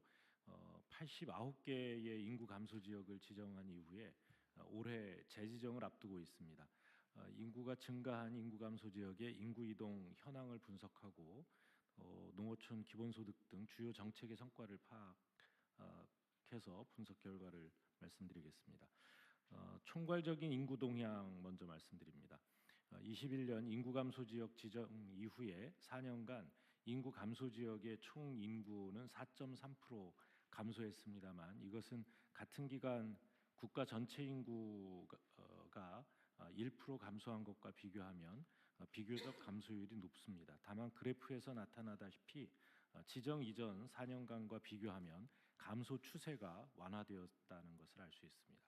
특히 2025년은 전년도 대비 변화율이 0.6%포인트 상승했습니다. 그만큼 감소 추세가 완화됐다는 말씀입니다. 이러한 인구 변화 흐름은 출생 사망에 따른 자연적 요인보다 전입 전출에 따른 사회적 요인에 따른 영향이 컸습니다. 인구 감소 지역은 높은 고령자 비율과 낮은 청년층 비율로 인해서 여전히 매년 약 1.1% 자연 감소하고 있습니다. 다만 사회적 요인으로 89개 인구 감소 지역 중에 76개 지역에서 지정 이후 순 이동 수치가 개선됐고 특히 32개 지역은 인구가 유출되는 지역에서 유입되는 지역으로 전환되었습니다. 2025년은 농어촌 기본소득 시범 실시가 예고되는 등 영향으로 전년 대비 약 2만 명 가량의 전입이 증가했습니다. 다음은 인구 증가 지역에 대한 분석입니다. 인구 감소 지역 지정 이후에 4년간 인구가 증가한 지역은 7개고요. 또 최근 1년간 1% 이상 증가한 지역은 14개입니다. 중복되는 지역을 제외하고 16개 지역을 분석했습니다. 전남 신안에 대해서는 농식품부와 기후부의 보고에서 익히 들으신 바 있습니다. 지난 1년간 9.7% 증가해서 가장 높게 나타났습니다. 인구 증가 지역은 크게 세 가지 유형으로 구분이 되는데요. 첫째는 감소 추세가 지속되다가 농어촌 기본소득 도입으로 반전된 사례입니다. 정선군과 장수군이 해당됩니다. 둘째는 중앙정부와 지방정부의 인구 감소 정책 추진으로 인구가 증가한 사례입니다. 영광군과 신안군 등입니다. 셋째는 산업단지, 택지개발 등 인구 감소 대응 정책 이외의 요인으로 증가한 사례인데요. 장성군과 예산군이 해당됩니다. 인구 감소 지역 중 인구가 늘어난 지역의 전입자 연령대는 20대와 50대 비중이 높았습니다. 특히 김제와 영광의 경우에는 20, 30대 유입이 두드러졌는데 결혼, 출산, 육아 그리고 청년 정책을 적극 추진한 결과로 추정됩니다. 인구 증가 지역으로 신규 전입한 사람들의 이전 거주 지역을 보면 거리가 가까운 인접 시군 또는 동일 시도 내에서 인구 이동 비율이 48%로 높게 나타났습니다. 다만 다른 인구 감소 지역에서 전입도 11% 있었습니다. 높지는 않습니다. 전입 사유는 직업, 가족 이미 보고받으셨는데요. 이런 순으로 나타나서 전국 전입 사유 중에 가장 많은 주택과 차이가 있습니다. 인구 증가 지역에서 타 지역으로의 전출은 인접 시군과 동일 시도 위주로 이루어졌으나 가장 비중이 높은 20대는 수도권에서 가장 많이 이동했습니다. 이들 인구 증가 지역의 주요 인구 정책을 보면 농어촌 기본소득 시범 사업은 이미 보고받으셨고요. 또 햇빛연금도 보고받으셨습니다. 그 이외에 김제, 영광, 순창의 경우에 출산지원금 지급 등으로 파격적인 그 결혼, 출산, 육아 또 청년 정책이 인구 반등에 영향을 미쳤습니다. 수도권 내의 인구 감소 지역인 강화 그리고 혁신 도시가 있는 예산 등 일부 지역은 주거단지 공급과 산업단지 조성 같은 여건 변화도 영향을 끼친 것으로 보입니다. 시사점을 정리해서 말씀드리겠습니다. 인구 감소 지역 지정, 또 지방 소멸 대응 기금 등 정책 도입 후에 순유입 증가로 인구 감소 추세가 완화되고 있고, 특히 농어촌 기본소득으로 인한 획기적 인구 증가 효과가 확인되고 있습니다. 인구 감소 지역 간 이동은 우려했던 것보다 비교적 낮게 나타났고, 동시에 수도권에서의 전입을 늘리기 위한 정책적 고려가 필요한 것으로 보입니다. 유입 인구의 주축은 은퇴를 준비하는 50대와 청년층이 20대입니다. 따라서 향후 인구 유입 정책은 은퇴자 정착 지원 정책과 결혼, 출산, 육아 지원처럼 연령대별 특성에 맞춘 접근이 필요하다고 말씀드릴 수 있습니다. 이 분석은 최종적으로 올해 3월 말까지 세부 분석을 마칠 예정이고 별도 보고드리도록 하겠습니다. 이상입니다. 네.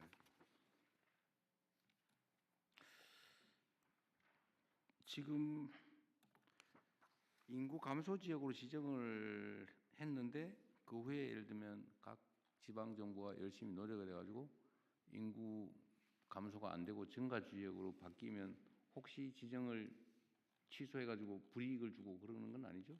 네, 그 인구 감소 지역에 관한 그 규정을 지금 개정을 할 예정이고요. 뭐 올해 하반기에 새로 5년간 지원할 지역을 지정하게 되는데요. 재지정하게 되는데요. 그때는 인구 감소 지역으로 지정됐다가 인구가 늘어난 지역은 인구 이 활력 플러스 지역으로 인구 플러스 이 활력 지역으로 이렇게 그러니까 이게 우리가 이제 정책을 할 때 그런 고려를 해야 될 것 같은데요. 근데 뭔가 문제가 생겨가지고 이제 지원 대상으로 선정이 됐는데 막 열심히 노력해가지고 개선이 됐어요. 그럼 딱 탈락을 시켜버려요. 그러니까 더 그렇게 되지 않게 더 많이 지원할 예정입니다. 네, 좀 그거는 열심히 한 데 대한 평가를 그러니까 그걸 해야 될 것 같아요. 네. 그리고 하여튼 좀 더 근본적인 대책을 우리가 좀 과감해야 되는데, 하여튼 지금 뭐 수도권 집값 때문에 난리다가 지금 약간 소강 상태가 된 것 같긴 한데요. 근본적인 문제는 수도권 집중해서 오는 거고, 또 한 가지는 이게 농촌으로 복귀를 하려고 그래도 저 산골짜기 있는 그 못 버려지다시피 한 밭도 말이에요. 막 5만 원, 10만 원씩 막 심하게는 2, 30만 원씩 하고 그러니까 이 농사를 지을 수가 없어요. 이게 전부 다 부동산 값이 비정상적으로 높아져서 생긴 문제거든요. 그러니까 이게 지금 정말로 이제 수요가 있어서 경쟁이 치열하니까 땅값이 오른 경우는 뭐 그 자본주의 시장 경제에서 어쩔 수 없는 또 뭐 정상적인 모습인데, 오로지 땅이라는 이유로 다 올라가지고 저 시골에 있는 산, 야산 이런 것도 막 10,000원짜리가 없다고 그러대 이제는. 그러니까 이게 다시 귀농 귀촌을 하려고 해도 가서 이 털을 잡기가 어렵다고 합니다. 그러니까 이 부동산 가격을 잡는 게 하여튼 근본적인 대책이긴 한데, 농지들에 대한 이런 것도 검토를 한번 해봐야 돼요. 세제, 규제, 금융, 하여튼 부동산을 투자용으로 보유하는 거는 하나만하다. 이 생각이 들게 만들어주지 않으면 이 우리나라 사회가 이게 정상적인 발전이 불가능합니다. 그런 점도 좀 근본적인 부분도 좀 고민을 해야 돼요. 농지제도에 대한 검토와 지금 저희가 농지은행 프로그램을 진행하고 있는데 그것도 하는데 같이 검토하겠습니다. 하여튼 방치되어 있는 게 너무 많고 국토의 효율적 이용도 안 되고 이게 좀 수도권 집중으로 인한 문제도 심화시키고 귀농하려도 어렵고, 그러니까 이게 귀농 비용 예. 귀농 기촌 비용을 최소화하는 줄이는 네. 방법도 그 연구를 해야 될 것 같아요. 좀 알겠습니다. 근본적으로. 예. 그러려면 땅값을 떨어뜨려야 되는. 휴경지에 대한 일제 조사 저희가 좀 한번 네. 하려고 하고요. 예. 원래 휴경지는 강제 매각 대상이죠. 예를 매각 그뭐 강제는 경고하고 아니지만 농지은행에 농지은행에 맡기거나 맡기게 예, 되죠. 판매를 하거나 이렇게 할 수 있도록 길을 열어두었습니다만 예. 땅 사가지고 제대로 안 쓰고 있을 경우는 매각 명령 대상인 것 같은데 어디 농지법인가 어디에? 그 확인해 보겠습니다. 예. 그래? 예. 매각 명령 대상도 있는데 매각 명령 하는 사례가 없다고 그러더라고요. 지금 그래서 농지 제도는 그 근본적으로 손을 봐야 되는 단계에 오지 않았나. 농사를 짓겠다고 땅을 사놓고 네. 농사를 안 지면 그 뭐 이행 명령인가를 하고 그래도 안 하면 매각 명령을 하게 돼 있는데 예. 한 사례가 없다고 하더라고요. 맞습니다. 그러면 안 되지. 예. 저희가 지금 그 업무 보고에도 보고를 드렸는데 올해 하는 저희 개혁 과제 중에 하나가 농지 제도에 대한 것입니다. 그러니까 이게 이제 집 문제 다음 단계로는 일반 부동산 문제로 우리가 이제 정책적으로 넘어가야 될 텐데 하여튼 농지 문제는 네, 농어촌 복지 지원이요. 이게 그 영농을 하는 경우에 지원이 되는 그러니까 농업 지원 제도 위주로 되어 있어서요. 그러니까 80, 90이 되신 어르신들도 이 농지를 내놓질 않습니다. 그게 땅값 오를 것 같아서 그런 거예요. 그렇잖아. 땅값 안 오를 것 같다. 그러면 농사 안 지면 내놓는 게 정상인데 땅값 오를 것 같으니까 다 가지고 있죠. 아니요, 그 땅값만이 문제가 아니라 물론 애착도 농사를 있죠. 짓고 있어야 각종 지원을 받을 수 있기 때문이거든요. 그래서 이 저 농어촌 기본소득을 실시하는 것과 아울러서 그렇게 농사를 그 짓지 않더라도 지원을 받으실 수 있게 이렇게 하면 농지를 내놓을 수 있고 농지은행에 내놓고 이것을 다시 그 귀농자들에게 제공할 수가 있습니다. 그러게. 뭐 어쨌든 그것도 한 방법이겠네요. 복지 문제하고 농지 문제를 분리하자는 거죠. 네. 그냥 농사 짓지 않고 농촌에 거주하는 것 자체에 지원을 해주면 농지를 내놓을 거다. 예, 그렇습니다. 네, 그런 것도 있겠고요. 하여튼 그런 근본적인 고민도 해야 됩니다. 그렇게 이게 지금 우리나라 농지 관리가 너무 엉망이잖아요. 예. 투기 대상이 돼버렸잖아요. 어느 날. 예. 경자유전 원칙이 헌법에 써져 있죠. 네, 그렇습니다. 헌법에 경자유전이라고 써놓고는 그걸 법률을 만들어가지고 온갖 방식으로 전부 다 위헌 행위를 하고 있는 거잖아요. 지금. 그걸 다시 정상으로 돌려야죠. 하겠습니다. 예. 그러니까 관리를 농사를 짓겠다고 땅 사서 안 쓰면은 원래 매각 명령 대상이고 안 하면 그 관리 명령을 하게 돼 있고 그러면 가서 막 가짜로 막 슬쩍 심어놨다가 또 방치가 오르잖아요. 실제로. 네, 그러면 실제 매각 명령 해가지고 팔아버려야지. 네. 그걸 안 지키니까 전부 다 원래 뭐 농지는 사가지고 그냥 한 척만 하면 돼라고 모두가 생각하고 있는 거죠. 농지 관리에 근본적인 문제가 있다는 거예요. 알겠습니다. 그것도 필요하면 예. 인력을 대규모로 예. 조직을 하든지 해가지고 예. 전수조사하고 예. 농사 짓는다고 사가지고 방치해 놓은 거는 이제 강제 매각 명령 받는다. 과징금에 더하기 다음 단계 매각 명령이니까 안 하면 강제로 파는 거죠. 예. 그것도 별도로 한번 검토해서 보고하도록 하죠. 예, 그렇게 실태 하겠습니다. 조사하고 어떻게 처리할 건지. 하여튼 문제는 이 나라의 모든 문제의 원천은 이게 이 부동산 문제, 부동산. 하여튼 지방의 인구가 2만 명이 늘어났다는 건 매우 줄어들지 않은 것만 해도 다행인데 또 늘어났다고 하니까 다행이네요. 어쨌든 좀 더 힘을 내보면 좋겠습니다. 네. 넘어갈까요? 네. 그 기본소득 얘기를 전에 하면은 이상했다고 대통령께서 말씀하셨는데 지금은 사실 일론 머스크 같은 세계 초거대 기업들이 다 얘기하고 있고 AI 시대가 돼서는 사실 기본소득이 전 세계적인 필수 과제가 됐기도 하고 또 세계적으로 다 국제적인 시도, 이례적 시도 많은데 전국적인 시도를 하는 데는 사실상 대한민국밖에 없기 때문에 대한민국은 합니다. 거진 그 수준 되고 있는 거거든요. 그래서 그 이번에 500개를 불가피하게 처음에 하더라도 그 다음에 500개 플러스 알파가 아주 기하급수적으로 획기적으로 갈 수 있도록 미리 좀 생각하고 각 부처가 준비를 해줬으면 좋겠다 하는 것이 인구 분산과도 연관되어 있는 의미를 오늘 저희가 함께 논의한 것 같습니다. 다음은 하천 계곡 내 불법 점용 시설 정비 계획을 행안부 장관께서 보고해 주시기 바랍니다. 네, 하천 계곡구역 내 불법 점용시설 정비 현황 및 기회에 대해 보고드리겠습니다. 먼저 추진 개요 및 경과에 대해서 간략히 말씀드립니다.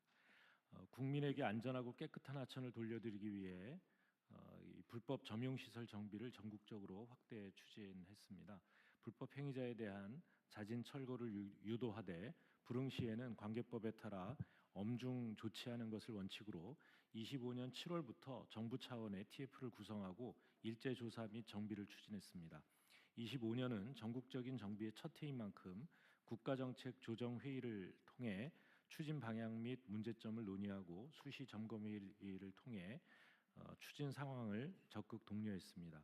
세부 내용을 보고드리면 불법 점용 행위는 전국 실태 조사를 통해서 835건 조사되었으며 평상, 그늘막이 218건으로 가장 많았고 가설 건축물 및 불법 경작 순으로 확인되었습니다.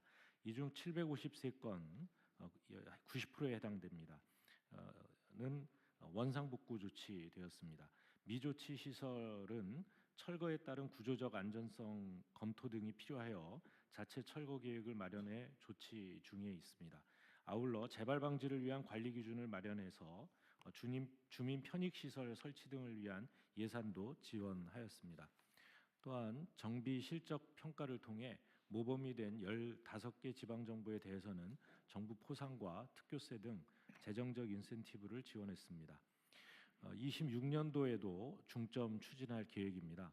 먼저 25년은 다소 늦은 시기인 7월부터 단속을 추진했기 때문에 불법 시설이 이미 설치된 지역이 많아서 정비에 어려움이 있었습니다. 따라서 26년에는 시기를 앞당겨 3월부터 조기 추진하도록 하겠습니다. 3월에서 5월은 농작물 파종 등 불법 경작 단속, 또 6월부터는 평상, 그늘막 등 불법 상행위 중심으로 집중 단속을 추진하고자 합니다. 재발 우려가 있는 지역은 중점 관리 대상 지역으로 지정하고 단속 인력도 대폭 확대하여 관리를 한층 강화하는 한편 지방 정부에 필요한 경비 지원을 위해 재난 특효세도 선제적으로 교부해 하겠습니다. 또 관련 법령을 개정해서 반복적이고 상습적인 행위와 안전관리에 지장을 주는 경우도 행정 대집행이 가능하도록 적용 특례를 확대하겠습니다. 끝으로 정비 우수 지방 정부에 대해서는 정부 포상을 확대하고 특교세 등 재정을 지속 지원토록 하겠습니다. 참고로 여름철 대비 빗물바지 정비와 관련해 25년에는 집중 관리를 통해 전년 대비 3.5배나 많은 곳을 정비했습니다.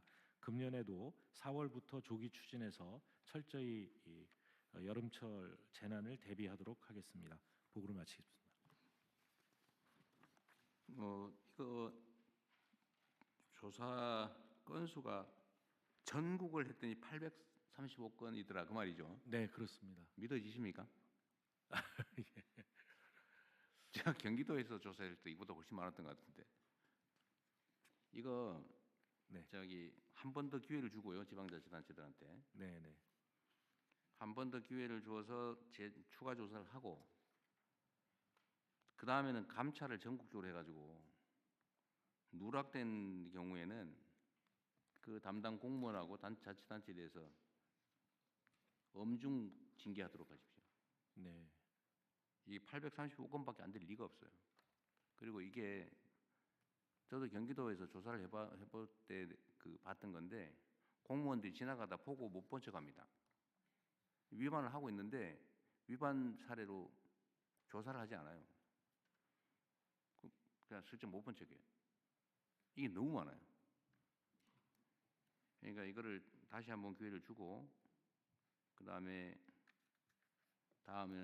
감찰을 시켜가지고 실태 조사를 한 다음에 누락시킨 경우는 엄중 문책하고 규모가 크거나 이러면 직무유기로 처벌하도록 하십시오.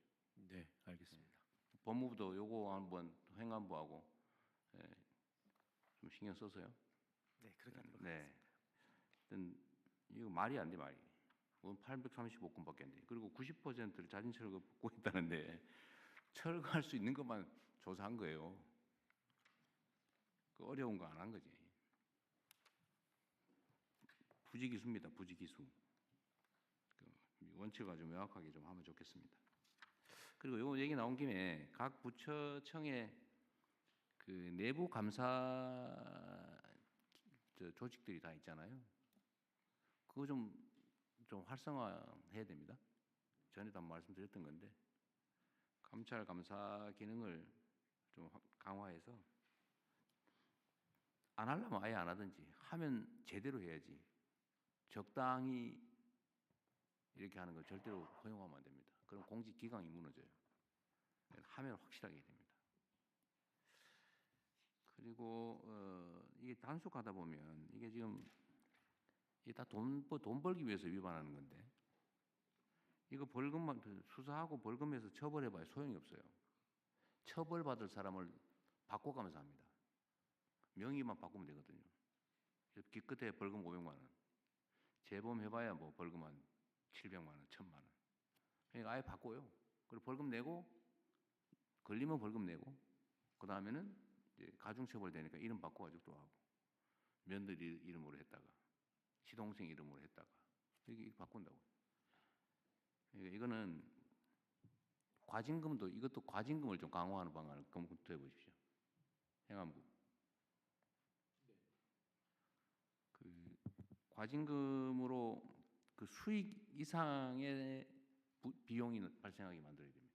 네, 알겠습니다. 그리고 위반 면적 곱하기 얼마 더하기 아니 곱하기 위반 연수까지 이렇게 할 수 있게 해가지고 그 불법을 해가지고 돈을 버는 게 불가능하게 좀 만드시도록 하고 그 시간이 지나더라도 그 수익을 환수하도록 그렇게 한번 만들어 보십시오. 형사처벌을 해봐야 소용없어요. 괜히 수사하고 기소하고 재판하는데 시간만 걸리지. 그래서 이건 다시 좀 전면적으로 한번 점검해 주시기 바랍니다. 전면적으로 검토. 그다음에 뭐 사소한 거긴 한데 이거 이행강제금 있잖아요. 이행강제금 부과하게 되는데. 네네. 근데 이행강제금이 어떤 문제가 있냐면 내가 보니까 이자와 가산제도가 없는 것 같더라고요. 그러니까 위반해서 버티는 만큼 이익이에요. 금융이익이 발생한다는 거예요. 왜냐하면 시간이 지나도 더 내는 게 없어요. 그러니까 버티는 게 이익이에요. 네. 그 이상한 제도 같아요. 저기 법제처에서도요. 이행강제금이 온 동네에 있거든요. 근데 이런 제재금을 위반을 하고 시간이 지나면 이익이 되게 지금 설계되어 있어요. 그러니까 버티라고 권장하고 있는 거예요. 금융이익 이상의 가산금을 붙여야죠. 전반적으로 검토를 해가지고. 다른 전 됐습니다. 다른 의견이 없으시면 원안대로 접수하고 부처 협조 사항 순서로 넘어가겠습니다. 재경부 국가유산청 순서대로 부처 협조 사항 공유해 주십시오. 예, 먼저 재경부 보고 드리겠습니다. 생활 물가 안정은 그 민생 경제의 1번이자 핵심 과제입니다. 그래서 정부는 근원적 체감 물가 안정을 위해서 사상 유례 없게 장관급으로 민생 물가 특별관리 TF를 구성했었습니다. 그동안의 활동 상황입니다. 그 민생 품목을 가지고 장난을 쳐서는 안 된다. 그런 자세로 지금 임하도록 하겠습니다. 그래서 독과점이라든지 또는 불법 행위를 통해 가지고 이익을 얻는 부분에 대해서는 실태 조사를 집중적으로 해서 개선을 하도록 하겠습니다. 최근에 그 설탕 담합이라든지 밀가루 제재 착수한 문제, 교복 가격을 착수한 문제는 이제 시작이라고 생각합니다. 앞으로 하나하나 품목을 정해서 철저하게 추진하도록 하겠습니다. 두 번째, 정부 지원을 악용해서 이득을 취하는 행위 절대로 용납 못합니다. 거기 보시면 할당 관세, 할인 지원, 정부가 비축한 걸 풀어서 해주는데 이 유통 과정에서 이익을 취하고 하는 그런 행위 절대로 용납을 하지 않겠습니다. 그래서 할당 관세를 중심으로 해서 현장 점검, 특별 수사 등을 시행하고 집중 관리하도록 하겠습니다. 그리고 유통 구조도 저희들이 집중적으로 좀 볼 예정입니다. 특히 민생 품목을 중심으로 해서 유통 과정에서 과다한 폭리 또는 바가지 하는 이런 현상에 대해서는 철저하게 해서 집중 관리하도록 하겠습니다. 부처 협조 사항입니다. 앞으로 저희들 물가가 전반적으로 2% 이렇게 관리되고 있습니다만 특히 이제 서민들의 어떤 생활 품목은 굉장히 어렵습니다. 그래서 생활 품목을 부처별로 정할 것입니다. 그래서 그 품목별로 부처하고 또 관계부처 합동을 해서 유기적 협업을 통해서 철저하게 품목 관리를 하겠다는 말씀을 드리겠습니다. 그리고 이번은 저희들이 관리를 하면서 이 사후 관리는 더 철저하게 할 예정입니다. 하나하나 현장에서 이행되는 상황을 점검해서 사후 관리가 더 철저하게 되는 그런 식으로 하겠습니다. 국민들께서도 언제든지 이 품목별로 말씀하실 의견이 있으시면 저희들 의견을 받도록 하는 창구를 마련하겠습니다. 그래서 그런 창구에 접수된 의견에 대해서는 저희들이 관계부처 합동 또는 수사기관까지 합동을 통해서 철저하게 관리할 예정이라는 말씀을 드리겠습니다. 2월 26일 이틀 뒤에는 2차 TF 회의가 열립니다. 그때는 할당 관세, 교복 가격, 학원비 개선 방안에 대해서 논의하고 저희들 논의된 방안에 대해서는 또 이행 사항도 앞으로 더 철저하게 관리해 나갈 계획이라는 말씀을 드리겠습니다. 관계부처가 일치돼서 하여튼 이 서민들 생활 관련된 물가에 대해서는 절대 장난쳐서는 큰일 난다 하는 그런 각오로 임하도록 하겠습니다. 이상 보고를 마치겠습니다. 네, 최근에 밀가루니 무슨 당류니 우리 공정거래위가 조사를 아주 잘해서 성과가 많이 난 것 같아요. 예, 관련해서 잠깐 보고 드릴까요? 그러십시오. 예. 네. 공정위는 기본적으로 그 공정위 이제 업무 업무 분야인 근원 물가 인상 야기하는 담합과 같은 불공정 행위에 대해서 신속하고 엄정하게 대응하는데 지금 총력을 기울이고 있습니다. 1월 국무회의에서 저희가 예고했듯이 2월 12일 날 세계 설탕 제조업체의 담합 행위에 대해서 4천억 원대의 과징금을 부과했습니다. 언론에서는 이것을 역대급 과징금이라고 하지만 이는 그동안 담합에 대한 제재가 미약했기 때문입니다. 이번 제재는 사실상 선진국 표준에 가까운 수준일 뿐이고요. 앞으로 이런 표준이 지켜져야만 담합을 근절할 수 있습니다. 설 연휴 직전에는 2월 19일 7개 밀가루 제조업체의 5조 8천억 원대에 이르는 밀가루 담합 혐의에 대한 조사를 마무리해서 발표했습니다. 전분당에 대해서도 다음 달 초까지 조사를 마무리할 예정이고요. 앞으로 공정위는 국민의 알 권리를 존중하여 조사가 완료되는 심의 상정 시기에 적극적으로 기자 브리핑을 통해서 정보를 공유할 것입니다. 이미 조사 마치고 제재 절차에 착수한 돼지고기, 달걀, 교복 등 민생 품목은 3월부터 5월까지 순차적으로 심의할 것이고요. 최근 고가 논란이 제기된 교복에 대해서는 관행적 담합이 의심되어 적극적으로 감시와 제재를 나서겠습니다. 공정위의 담합 사건에 대한 엄중한 대응에 따라서 최근 설탕, 밀가루, 전분당 등 업계의 자발적 가격 인하가 이어지고 있습니다. 설탕은 16.5%가량 가격 인하가 이루어졌고요. 밀가루는 5% 내외, 전분당은 7% 정도 가격 인하가 이루어졌는데 앞으로 더 충분한 가격 인하가 필요하다고 판단하고 있습니다. 가격 재결정 명령 등을 이용해서 충분한 가격 인하로 국민들이 체감할 수 있도록 유도하겠습니다. 아울러 이런 원재료 가격 인하가 과자, 빵 등 가공식품 전반, 먹거리 전반으로 확산될 수 있도록 지금 TF를 통해 지속적으로 점검하겠습니다. 앞으로도 민생 부담을 유발하는 불공정 행위에 대해서는 철저한 감시, 엄정한 제재, 신속한 가격 정상화가 이어지도록 총력 대응해서 국민이 체감하실 수 있도록 하겠습니다. 반복적으로 담합에 가담하는 업체에 대해서는 대통령께서 말씀하셨듯이 다른 선진국처럼 시장 퇴출 수준으로 제재하는 방안을 관계부처와 협의하여 신속히 보고드리겠습니다. 이상입니다. 설탕 값이 16.5% 내렸다고요? 예. 그래요? 그러면 설탕 쓰는 상품들도 조금 내리겠네요? 예, 그렇게 유도하도록 적극적으로 감시하겠습니다. 네, 이것도 설탕값 내렸는데 설탕을 쓰는 상품은 그냥 그대로 또 유지해가지고 우리 소비자들은 혜택도 없이 공정위가 열심히 한 결과물을 이 업체들이 또 싹 독식하게 그렇게 되면 안 됩니다. 알겠습니다. 그리고 어디네 기사에서 봤는데 5%로 부족하다, 10%는 내려야 되지 않냐, 뭐 이런 얘기 하셨다고. 어제 국회에서 정무위에서 관련 질문이 있어서 지금 환율 인상이라든지 원자재 원료 가격 인하 이런 것들을 다 감안했을 때 최소한은 그 정도가 필요한 것 같습니다. 최소한. 그런데 가격 재결정 명령권이 있는데 아직 대한민국은 한 번도 쓴 일이 없다 그런 얘기잖아요. 2000년대 중반에 사용했습니다. 한번 했어요? 그리고 그 후로 없었습니다. 그럼 가격 재결정 명령을 우리 계산해 보니까 당신들이 담합을 해서 부당하게 이만큼 올렸으니까 요 가격을 해라라고 명령할 수 있다는 거죠. 예, 재결정해서 충분히 가격이 인하될 때까지 유도할 수 있습니다. 유도를 해요? 명령이 아니고? 명령을 하면 기업들이 자발적으로 가격을 낮출 수 있습니다. 명령과 자발적으로 하는 건 그리고 그 논리 모순인데. 불충분하면은 다시 명령할 수 있습니다. 그거 이상한데?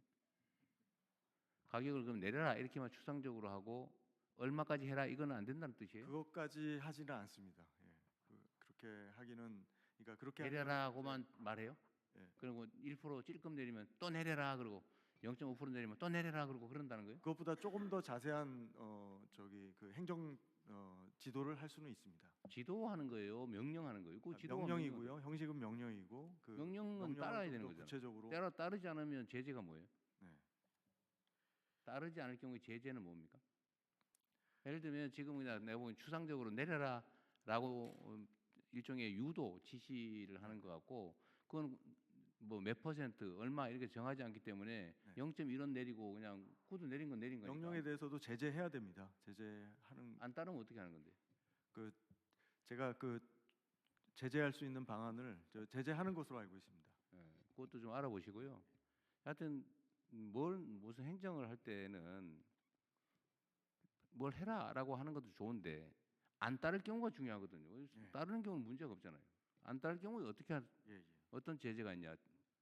그게 만약 부족하다면 제재 방안을 강화를 하든지 새로 만들어야 되는 거거든요. 안 따를 수 없게. 근데 지금 우리 행정을 보면 그냥 속된 말로 뭉개는 경우가 많단 말이에요. 아까 그 농지 매각 명령처럼 안 하기도 하지만 어떻게 땅을 팔으라고 해 이런 생각을 공무원들이 하나 봐요. 그러면 안 되죠. 그 법을 마로 만들어요. 그렇게 하면. 그러니까 이것도 제재 방안을 확실하게 강구하고 만약에 안 되면 그 제재 명령 안 따른 데 대한 제재를 또 해야죠. 그래야 행정의 권위가 서잖아요. 그것까지 챙겨보겠습니다. 그리고 어쨌든 이게 첫 시작이나 마찬가지이기 때문에 만약에 내려라 좋게 말할 때 해라 이렇게 하지 말고 얼마 이하로 내려라. 최소한 이건 해라. 그 이하로 해라. 이렇게 해야지 그냥 내리세요. 그 제재할 수도 없잖아요.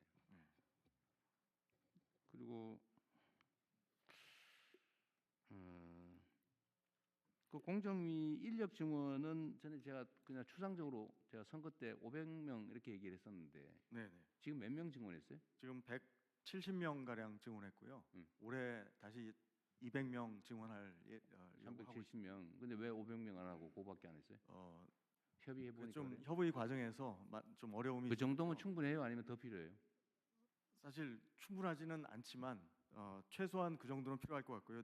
간단한 예를 들면 지금 담합에 대해서 공정위에서 활용하고 있는 인력이 50여 명입니다. 50명이 사건 인지서부터 시작해서 지금 몇 년씩 조사하는데 막 2년 3년씩 걸리잖아요. 그렇게 하면 안 되죠. 그렇습니다. 그리고 가령 이제 지금 설탕 담합 같은 경우는 TF를 만들어서 5명이서 한 겁니다. 그리고 설탕, 밀가루, 전분당이 결국 설탕에서 시작한 건데요. 인지수사에서 시작한 겁니다. 고발도 없었고 자료도 없었습니다. 인지수사에서 한 1년여 가량 지난하게 끈질기게 조사한 끝에 자진 신고를 유도했습니다. 근데 그 인력이 10명입니다. 10명이 지금 너무 10조 원대 적잖아요. 담합 사건을 다루고 있습니다. 너무 적으니까 조사도 충분히 못 하고. 맞습니다. 그러니까 업체들이 그 사실을 아니까 맞습니다. 다 위반하고 있으니까. 그러니까 필요하면 인력을 기획예산처에서 안 해주고 있는 거예요? 행안부가 주고 좀 더 잘 봐주세요. 최대한 이렇게 한 거예요. 배려를 하고 있습니다. 그러니까 한국의 시장 시스템이 진짜 낙후한 부조리가 가득합니다.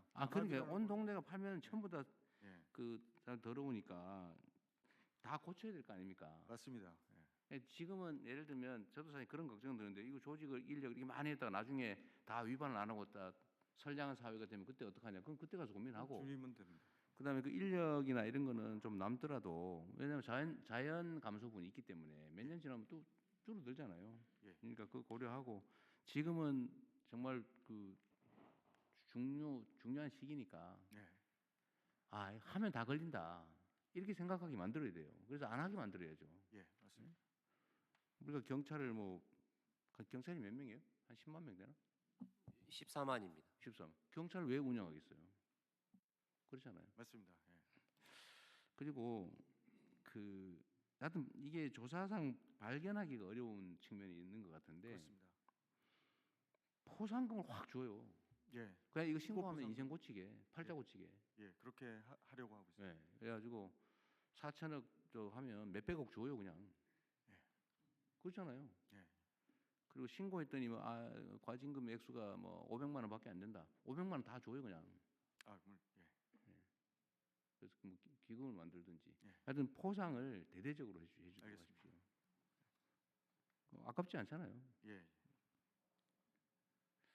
그래서 포상은 놀랄 만큼 많이 줘야 돼. 예. 악소리 나게. 저 로또 하는 것보다 이거 야 담합 뒤지자 이렇게 하게 만들어야지. 수백억 줘도 괜찮습니다. 한 10% 예. 지금 소액인 경우 한 20% 막 줘도. 알겠습니다. 예. 그래서 그 내부의 지침 같은 거 하나 만들었어요. 대대적으로. 그래서 앞으로 아예 담합하면 망한다 예정가 들게. 그리고 물가 부분에 대해서 지금 이게 문제되는 건 막 시끄러운 경우에만 이렇게 하는데 스크린은 누가 하나요? 예, 대표님 지금 물가 부분은요. 사실은 전체적으로는 국민들이 이해를 못하는 게 전체적으로 2% 안정적이라는데 왜 내가 사는 물건은 왜 이리 비싸? 이게 지금 문제. 원래 싼 거는 느낌이 안 오고 비싼 예, 거는 비싼 거만 나와. 원래 그런 그래서 이제 비싼 품목을 저희들이 이제 각 부처별로 좀 받아가지고 왜 이게 비쌌느냐? 아니 내 말은 예. 그거를 지금 우발적으로 하는 것 같은데 보니까. 이번에 체계적으로 한번 해보죠. 이제 문제가 되면은 그때 그거를 뒤져보는 것 같은데 이제는 그냥 쫙 스크린을 해가지고 요새 인공지능 시대인데 물가 변동폭이 해외는 이런데 국내는 이러네. 자동으로 체킹할 수 있을 것 같거든요. 예, 그런 시스템까지도 안 될 리가 없을 것 같은데. 네, 그렇게 그래서 이렇게 일정한 기준을 벗어나 튀는 거는 바로 체크할 수 있게.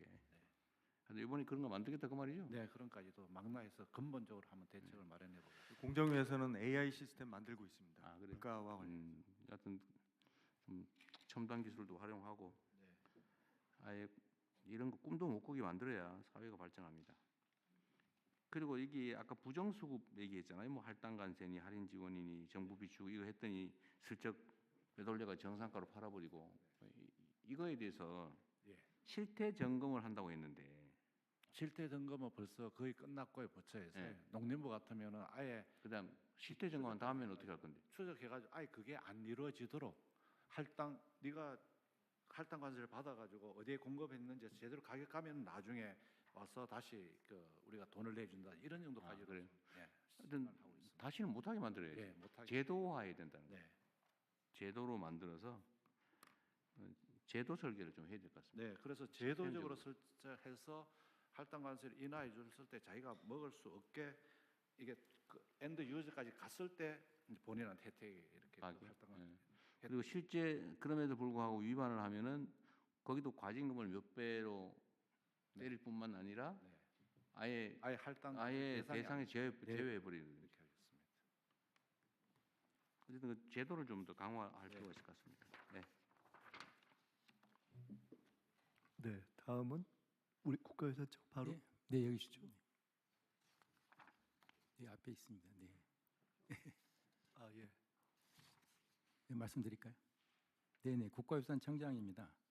이번 안건은 범부처 사안으로 제48자 유네스코 세계유산위원회 개최 관련 협조 요청 건입니다.